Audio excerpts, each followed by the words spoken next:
नमस्कार दोस्तों, स्वागत है आपके अपने परिवार कलर एकेडमी में। आज जिस टॉपिक पर बात करेंगे उस टॉपिक का नाम है Leonardo da Vinci. Leonardo da Vinci यह टॉपिक बहुत ही महत्वपूर्ण है। इस टॉपिक से प्रतिवर्ष 1 या 2 प्रश्न जरूर पूछे जाते हैं। तो इस टॉपिक को पढ़ना और समझना बहुत ही आसान है। तो शुरू करते हैं आज का topic, Leonardo da Vinci. Leonardo da Vinci, Leonardo da Vinci, Leonardo da Vinci. यह चरम पुनरुत्थान कालीन कलाकार है। और आप लोगों को पता होगा कि इसका समय चरम पुनरुत्थान का समय 1500 से 1527 या 1530 माना जाता है। तो विंची का जन्म 1452 में इटली के फ्लोरेंस शहर में हुआ था। फ्लोरेंस में एक गांव है जिसका नाम विंची है। इसी गांव के नाम पर लियोनार्डो द विंची का नाम पड़ा। मृत्यु, अगर हम इनकी मृत्यु की बात करें तो 1519 में इनकी मृत्यु हो जाती है। 1519 में इनकी मृत्यु हो जाती है। और जब इनकी मृत्यु होती है उनकी एज 67 और ये फ्रांस में इनकी मृत्यु हो जाती है। कहाँ हो जाती है? फ्रांस में भैया इनकी मृत्यु हो जाती है। इनके पिता का नाम प्यारो द विंची। पिता का क्या नाम है? प्यारो द विंची। ये पेशेवर वकील हैं। इनकी माता का नाम कैटरीना, जो एक किसान है, लेकिन यह अपने माता पिता के अवैध पुत्र हैं। ये बहुत दुर्भाग्य की बात होती है। ठीक है, अब देखते हैं कि लियोनार्डो की प्रसिद्धि किस रूप में है। तो लियोनार्डो एक चित्रकार के रूप में जाने जाते हैं, मूर्तिकार के रूप में जाने जाते हैं, वास्तु शिल्पी के रूप में जाने जाते हैं, संगीतज्ञ हैं, कुशल इंजीनियर हैं,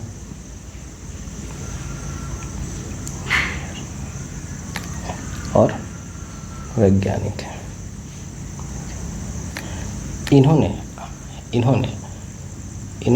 विंची ने आविष्कार होने से पहले ही हेलीकॉप्टर और पनडुब्बी का रेखा चित्र बना दिया था। आप समझ सकते हैं कि ये कितने बड़े आर्टिस्ट हैं। इनकी विचारधारा कैसी होगी और इनका सोच होगा कि मतलब कोई चीज़ आविष्कार होने से पहले ही इन्होंने डिज़ाइन कर दिया था। और ये बहुत अच्छे शिल्पी हैं, वैज्ञानिक हैं। वैज्ञानिक इस प्रकार के हैं कि इन्होंने शारीरिक संरचना का बहुत अध्ययन किया। और आप देखेंगे इस चित्र में कि लियोनार्डो द विंची ने ह्यूमन एनाटॉमी को कितने अच्छे से समझा है। एक मसल्स का अध्ययन किया है, फेस के एनाटॉमी, और यहाँ तक कि शरीर के अंदर की संरचना का भी उन्होंने चित्र बनाया है। इस तरफ देख सकते हैं कि इन्होंने युद्ध में प्रयोग किए जाने वाले औजार अस्त्रों को बनाया है। तो आप समझ सकते हैं कि लियोनार्डो दा विंची कितने प्रतिभाशाली और बहुमुखी कलाकार थे। अब देखते हैं कि लियोनार्डो दा विंची के अगर हम बात करें तो उनको जो उपाधियां दी गई हैं उन्हें हम किन किन सी उपाधियां, तो यानी कह सकते हैं हम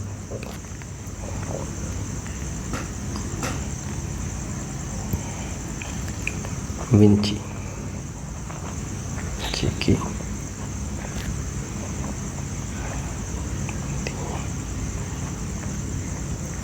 तो सर पहले हम कहते हैं इन्हें विंची की जो उपाधियां मिली हैं उन उपाधि में इन्हें वंडर ऑफ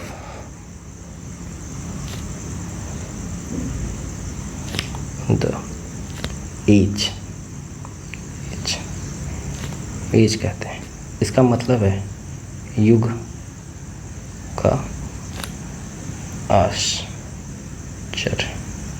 जाहिर सी बात है कि कोई व्यक्ति इतना ज़्यादा प्रतिभाशील होगा तो उसे युग का आश्चर्य कहा जाएगा। दूसरा शरीर विद, मतलब जिसके शरीर संरचना के बारे में जानकारी है तो शरीर विद कहते हैं। ठीक है, अब देखते हैं विंची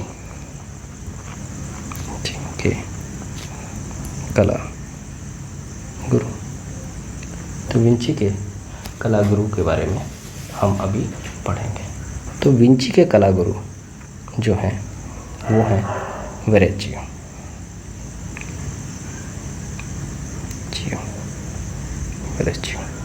वेरेचियो ठीक है। वेरेचियो एक कुशल मूर्तिकार ठीक है, कुशल मूर्तिकार, चित्रकार और स्वर्णकार है।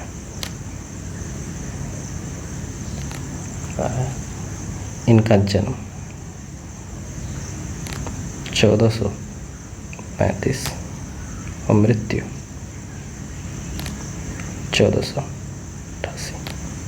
ये इटली और फ्लोरेंस के कलाकार हैं। जब विंची 13 वर्ष के थे तब ये इनकी कार्यशाला जाते हैं और इनसे शिक्षा ग्रहण करते हैं। ठीक है, अब देखते हैं कि विंची के कला गुरु कौन है। विंची के कला गुरु आपने अभी देखा कि विंची के कला गुरु वेरेचियो हैं। और वेरेचियो के कला गुरु जो हैं वो हैं दोनातेल्लो।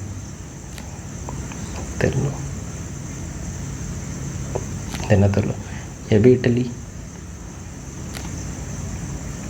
फ्लोरेंस के कलाकार हैं। ये प्रसिद्ध मूर्तिकार हैं और इनका टाइम पीरियड है 3086 to 4066। अब दोनातेल्लो के गुरु का नाम क्या है। तो दोनातेल्लो के गुरु का नाम है घिबर्ती। यह मूर्तिकार है और यह भी इटली फ्लोरेंस के कलाकार हैं। तो आपने देखा क्या कि विंची के कला गुरु, अभी आपने देखा कि विंची के जो कला गुरु कौन है, वेरेचियो है। वेरेचियो के कला गुरु कौन है, दोनातेल्लो है। और दोनातेल्लो के कला गुरु कौन है, घिबर्ती है। यह क्रम हमें याद होना चाहिए। और ये तीनों के तीनों कलाकार, वेरेचियो, दोनातेल्लो और घिबर्ती, यह जो तीनों कलाकार हैं आरंभिक पुनरुत्थान के प्रमुख कलाकार गिने जाते हैं। आरंभिक पुनरुत्थान के प्रमुख कलाकार गिने जाते हैं। ठीक है, ये नोट कर लीजिए। तो आगे हम बढ़ते हैं।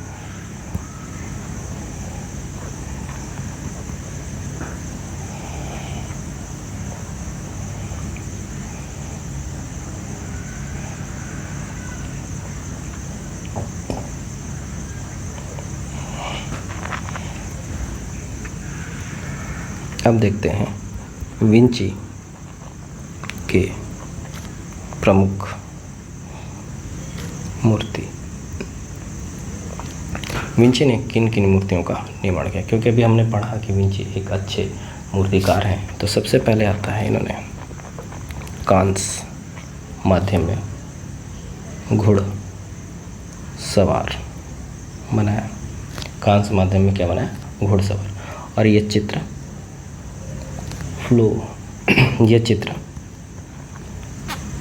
ये चित्र बूढ़ा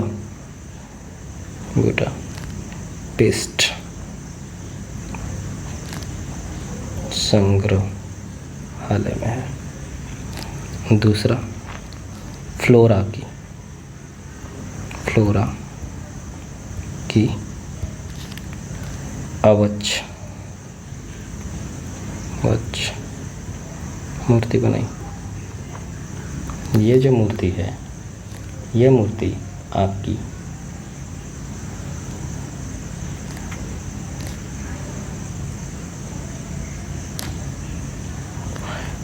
अपने फ्लोरा की अवच जो प्रतिमा आपने डिजाइन की है, ये मूर्ति बर्लिन संग्रहालय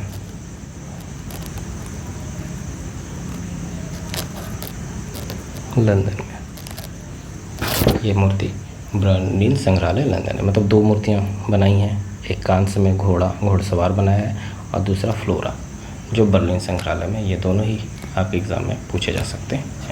ठीक है, अब देखते हैं कि विंची के प्रसिद्ध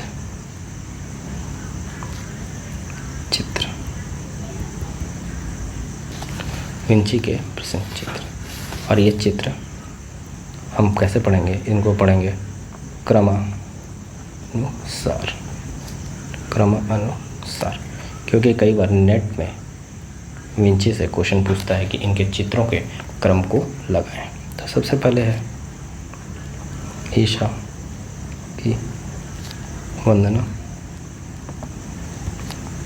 4081, फिर श्वेत रोम युक्त कोट वाली महिला 483, फिर शैल खंडों की राजकुमारी, या इसी को कहते हैं वर्जिन एट द रॉक्स। ठीक है, ये क्वेश्चन पूछा जा चुका है। ठीक है, चौथा है लेडी विद एन माइन। पांचवा है विट्रूवियन मैन 4990 में बनाया गया है, और ये है 489 में बनाया गया। छठे नंबर पे है ईसा का अंतिम भोज, जिसे लास्ट सफर कहते हैं, और इसका निर्माण 495 और 1498 में। 7 है मोना लिसा 1500 से 1504 में से डिजाइन किया है। ठीक है, इस चित्र में सबसे जो इम्पोर्टेंट है वो है शैलखंडों की राजकुमारी। इससे टीजीटी में एक बार क्वेश्चन बन चुका है, और इस चित्र को ऑयल ऑन पैन पे बनाया है। ध्यान रखना है कि इस चित्र को ऑयल ऑन पैनल पे बनाया गया है। दूसरी चीज़, इस चित्र के 2 संस्करण हैं। ठीक है, तो पहला संस्करण 1488 या 4086 में बनाया गया है, जिसको लूव्र म्यूजियम पेरिस संग्रहालय में है। और दूसरा जो है 4095 2508 में है। यह जो चित्र है नेशनल गैलरी लंदन में सुरक्षित है। तो इस क्रम को हमें याद रखना है कि लियोनार्डो दा विंची, ईसा की वंदना, श्वेत रोम कोट वाली महिला, सैलखंडों के राजकुमारी, लेडी विथ अरमाइन, विक्ट्रियस मैन, ईशा का अंतिम भोज और मोनालिसा, इन सब चित्रों के बारे में आपसे यूजीसी नेट में क्वेश्चन पूछा जा सकता है। ठीक है, आपको विक्ट्रियस मैन की पिक्चर दिखा देते हैं।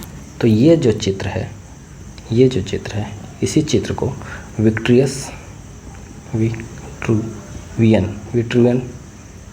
मैन कहते हैं। इसी चित्र को क्या कहते हैं? विट्रुवियन मैन कहते हैं। क्यों कहते हैं? क्योंकि इस चित्र में आप ध्यान से देखेंगे, इस चित्र को देखेंगे तो सर्कल है, दिखाई दे रहा है सर्कल और स्क्वायर। तो कहा जाता है कि लियोनार्डो इस चित्र को बनाने के लिए गणित और इंजीनियरिंग दोनों का यहाँ पे प्रयोग करते हैं। तो ये फॉर्मेट बहुत है। और ह्यूमन बॉडी का हमेशा सेंटर नाभि में रखा जाता है। तो नाभि में रख के इसका सेंटराइज किया गया है।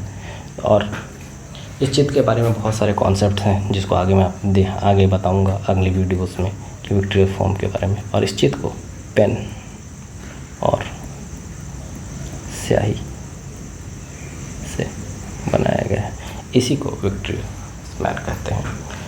ईशा का अंतिम भोज, यह एक भित्ति चित्र है। इसको अंग्रेजी में द लास्ट सपर कहते हैं।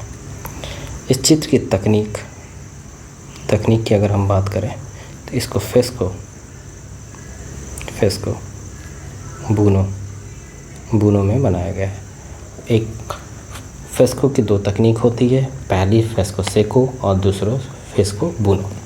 चित्र का आकार, अगर चित्र का आकार आपसे पूछे तो यह है 460 गुणे 880 सेमी।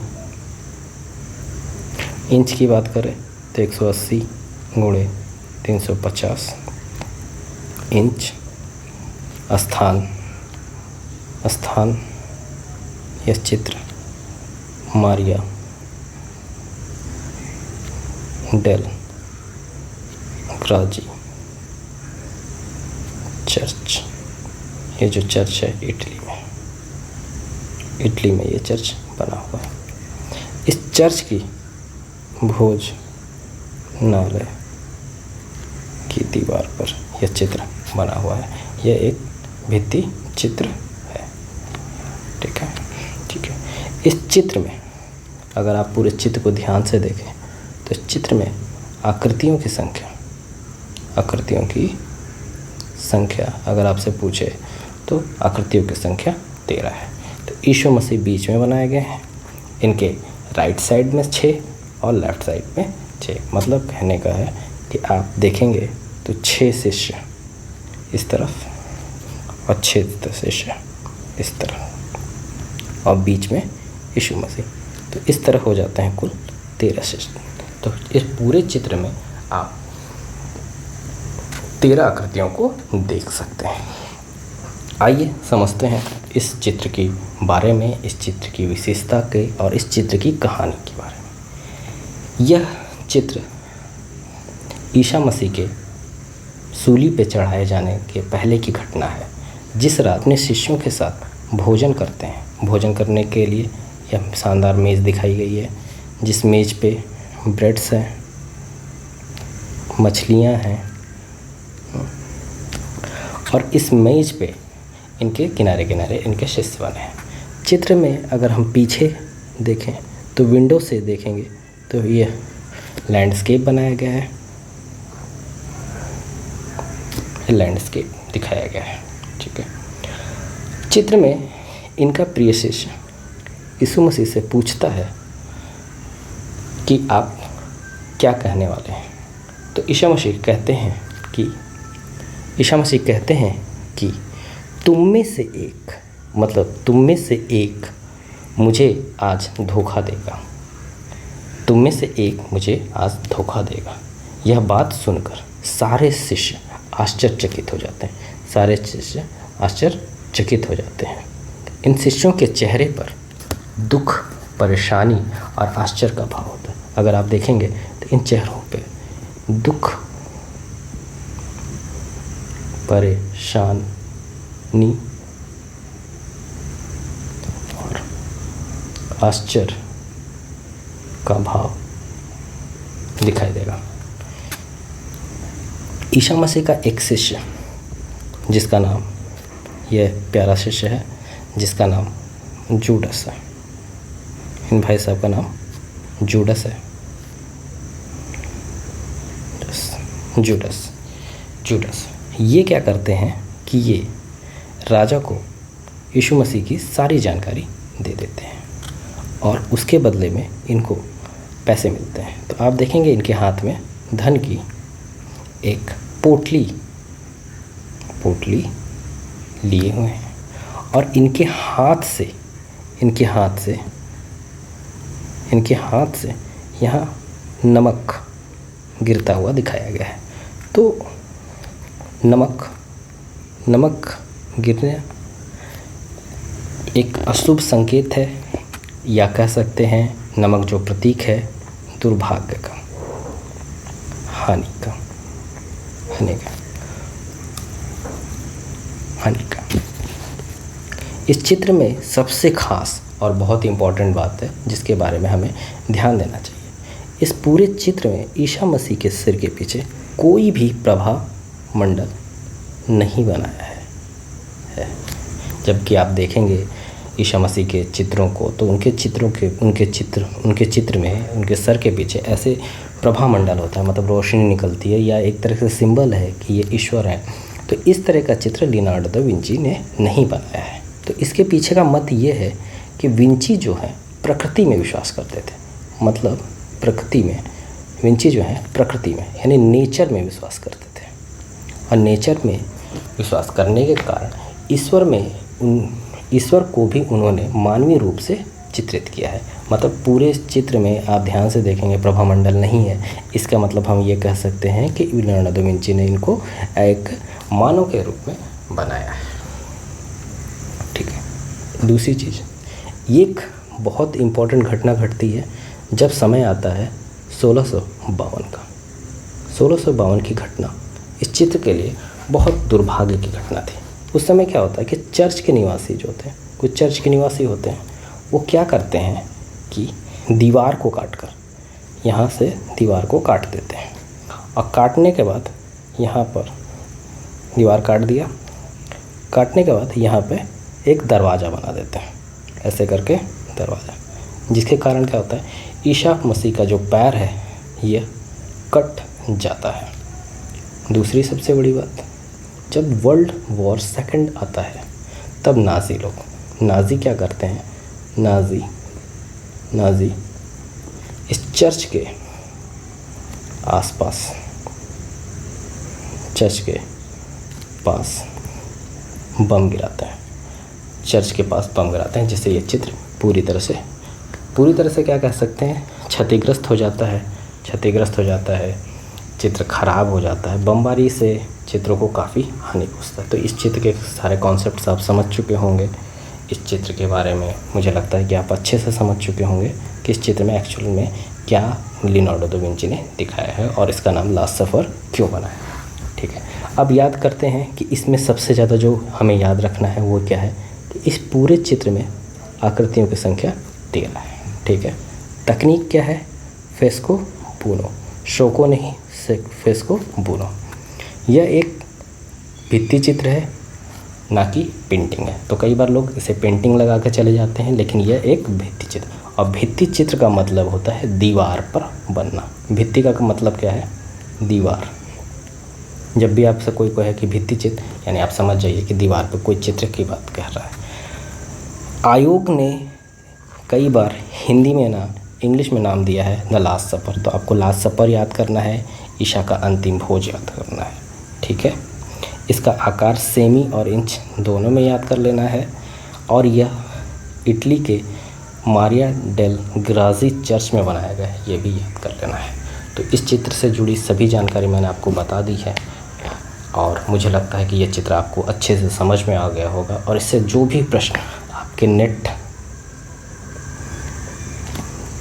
में बनेंगे या टीजीटी पीजीटी में बनेंगे, वो सारा मैंने कवर कर लिया है और कोशिश किया है कि आपको अच्छे से चित्र को समझ आ पाऊँ। और अगर आपको यह मेरा प्रयास अच्छा लग रहा है, पसंद आ रहा है, तो ज़रूर मेरे वीडियो के नीचे कमेंट करें, अपने दोस्तों को शेयर करें और सब्सक्राइब करें। मेरा पढ़ाना अगर आपको अच्छा लगता है तो प्लीज़ कमेंट, सब्सक्राइब्स और शेयर। Thank you.